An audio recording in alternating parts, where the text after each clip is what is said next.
សួស្តីបងប្អូនទាំងអស់គ្នាថ្ងៃនេះយើងមកអាប់ដេតអំពី ទីផ្សារ market ថ្ងៃនេះយើងមកនិយាយអំពី Palantir កាលពីអាទិត្យមុនណាបងប្អូនចុះរហូតដល់ទៅ130អាទិត្យមុនខ្ញុំទិញបានច្រើនតែ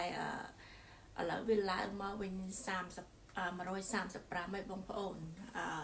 Palantir នេះគឺព័ត៌មានវាល្អច្រើនគួរសមហើយPalantir គឺគេបានទទួលកិច្ចសន្យាទិញពី government ណាដូចថា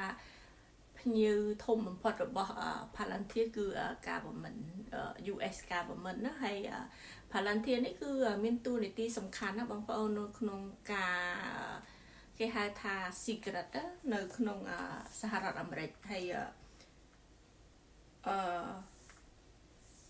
សំបីតា Trump បងប្អូនក៏គាត់ទិញដែរព្រោះអីគាត់ថា Palantir ឥឡូវវាធ្លាក់ចុះថ្លៃធ្លាក់ថោកបងប្អូនហើយវាជា good stock so គាត់ក៏បានទិញខ្លះដែរនៅក្នុងគេហៅថាភាគហ៊ុនរបស់គាត់ណាបងប្អូនហើយខ្ញុំបានទិញច្រើនគួរសមកាលពីថ្ងៃ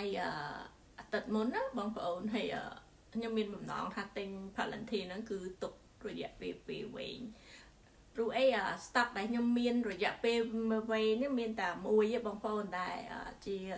Nvidia ណាប៉ុន្តែនេះជាគម្រោងទី2របស់ខ្ញុំដែលខ្ញុំទុក long term របស់ Palantir ហើយខ្ញុំមានបំណងទិញទុកឲ្យបានច្រើនឥឡូវ Palantir ហ្នឹងកាលពីអាទិត្យមុនហ្នឹងគឺខ្ញុំប្រម៉ូទិញ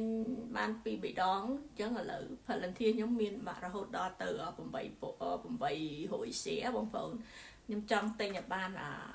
1000 share ជាងអញ្ចឹងទៅ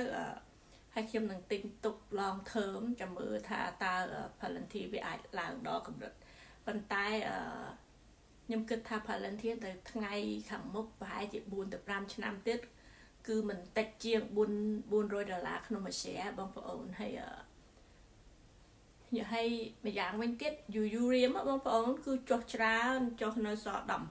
អីដូច UU អីថ្ងៃនេះខ្ញុំបានទិញ DNN ខ្លះពួកអី DNN ក៏ចុះឡើងជិត$13ក្នុងមួយ share ហើយខ្ញុំទិញបានដូចជា3000 share ដែរបងប្អូនហើយខ្ញុំមានគម្រោងថាចង់ទិញបន្ថែមទៀតនៅ Ethereum ហើយខ្ញុំគិតថាមកហឹកមុនខ្ញុំទិញលក់តែទឹកនេះខ្ញុំគិតថាឥឡូវនេះខ្ញុំប្រម៉ូបានច្រើនហើយaccess សល់ពី